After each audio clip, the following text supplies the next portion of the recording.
and I'm going to be taking you through the atomic absorption spectrometry or AAS. And this is my model about atomic absorption spectrometry, and this model is a A240.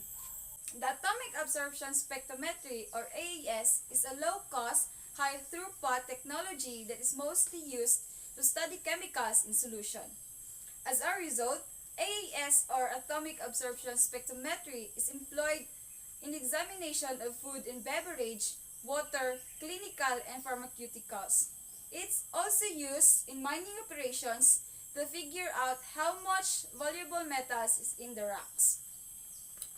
The initial step in this model is to enter the sample into the system, which will be done with a capillary tube. And this is my capillary tube.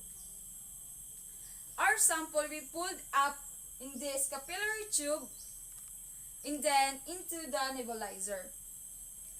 And in the nebulizer, the sample, which is already a fine mist, become an even finer mist, a very fine spray of droplets of your solutions containing your sample metals. The stationary nebulizer creates these droplets by delivering carrier gases to the burner slots. And this is where the burner slot, which is where the flame is located. As a result, the gases must play a role. The first rule is to sweep your sample of droplets into the flame. And the second rule is to operate a fuel once in the flame so that our flame occurs at extremely high temperature of 1,000 degrees or more, depending the gas mixture we employ. The lamp or the hollow cathode lamp is specific for different elements. Or light will be generated from the lamp at a set of wavelength and will then be able to pass through our sample. At the moment, we will have a range of different ions burning in a sufficient way as we pass the light through the light is specific for a particular element.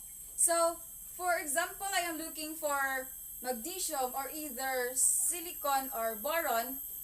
A specific wavelength of light can pass through in this flame, and the electron in the magnesium atom will be stimulated to a higher energy level, and as they return to their ground state, they all give out the energy as a photon of light.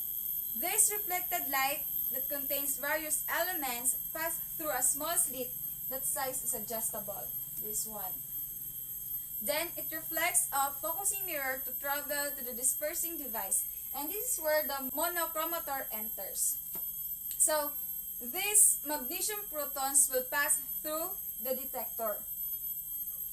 In this part of the instrument, we will able to see an increase in the amount of light transmitted between what comes through normally and what comes through when you put the sample. And then extra light will be converted to an absorbance functions. We can use AAS to figure out what was in our sample. For example, I am looking for, like what I said, magnesium or boron or either silicon. I can use AAS to figure out if there's any elements there, and if so, how much is present based on how much light energy is absorbed. That's all. Thank you.